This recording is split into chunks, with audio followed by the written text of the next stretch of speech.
Bismillahirrahmanirrahim. Assalamualaikum warahmatullahi wabarakatuh. Alhamdulillah. Wassalatu wassalamu ala rasulillah wa ala alihi wa sahbihi wa man walah wattaba'a hudah. Asyhadu an la ilaha illallah wahdahu la syarikalah wa asyhadu anna sayyidina Muhammadan abduhu wa rasuluh la nabiyya ba'da.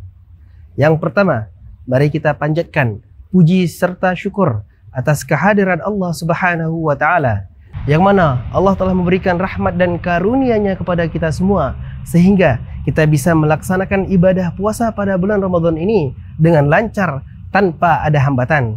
Salah satu kalimat yang membuktikan bahwa kita bersyukur kepada Allah Subhanahu wa taala adalah dengan melafazkan hamdalah, alhamdulillahi rabbil alamin. Yang kedua, bersalawat kita kepada baginda Nabi Muhammad sallallahu alaihi wasallam dengan bersama-sama melafazkan Allahumma salli ala sayyidina Muhammad wa ala ali sayyidina Muhammad. Assalamualaikum ya Rasulullah, assalamualaikum ya Habibullah. Teman-teman sahabat kurma yang dirahmati oleh Allah Subhanahu wa taala, sebelum saya menyampaikan materi kurma kuliah Ramadan pada kesempatan kali ini, saya ingin bertanya kepada teman-teman semua, sudah berapa juskah Al-Quran yang kita baca pada bulan Ramadan ini sampai saat ini? 5 juskah? 10 juskah? 20 juskah? Atau apakah sudah ada yang khatam dalam membaca Al-Quran? Jika sudah, alhamdulillah. Jika belum, marilah kita memanfaatkan waktu yang tersisa ini yang Allah berikan kepada kita untuk senantiasa membaca Al-Quran. Setidaknya dalam 1 bulan Ramadan kita bisa menghatamkan 1 kali saja. Oke? Teman-teman yang dirahmati oleh Allah Subhanahu wa taala, pada kesempatan kali ini, adapun kurma kuliah Ramadan yang ingin saya sampaikan kepada teman-teman semua adalah marilah kita mengambil pelajaran serta hikmah dari peristiwa yang begitu bersejarah bagi umat Islam, yaitu peristiwa Nuzulul Quran. Nuzulul Quran merupakan peristiwa yang begitu bersejarah bagi umat Islam. Peristiwa ini terjadi di Gunung Nur atau biasa kita sebut Jabal Nur, sekitar 3 km dari kota Mekah. Terjadi pada malam yang penuh berkah, yaitu malam Lailatul Qadar, yang kita yakini terjadi pada 10 malam terakhir bulan Ramadan. Pada saat itu Rasulullah SAW genap berusia 40 tahun. Pada saat itu beliau beribadah di Gua Hira, merenung dan mencari jalan kebenaran. Tiba-tiba malaikat Jibril alaihissalam datang menghampiri Rasulullah untuk menyampaikan wahyu yang diturunkan oleh Allah Subhanahu wa taala kepada Nabi Muhammad SAW melalui malaikat Jibril alaihissalam. Wahyu pertama ini menandai mengawalinya masa kenabian Nabi Muhammad SAW, yang dilanjutkan dengan wahyu-wahyu yang disampaikan langsung oleh Allah Subhanahu wa taala kepada Nabi Muhammad SAW sepanjang hayat beliau. Al-Quran ini, wahyu ini terkumpul menjadi satu kesatuan dan disusun menjadi kitab suci Al-Quran yang biasa kita baca setiap harinya hingga saat ini. Peristiwa Nuzulul Quran menjadi momen yang begitu penting bagi umat Islam, yang mana Al-Quran merupakan petunjuk yang langsung diturunkan oleh Allah Subhanahu wa taala sebagai pedoman bagi kita, sebagai pedoman bagi umat manusia.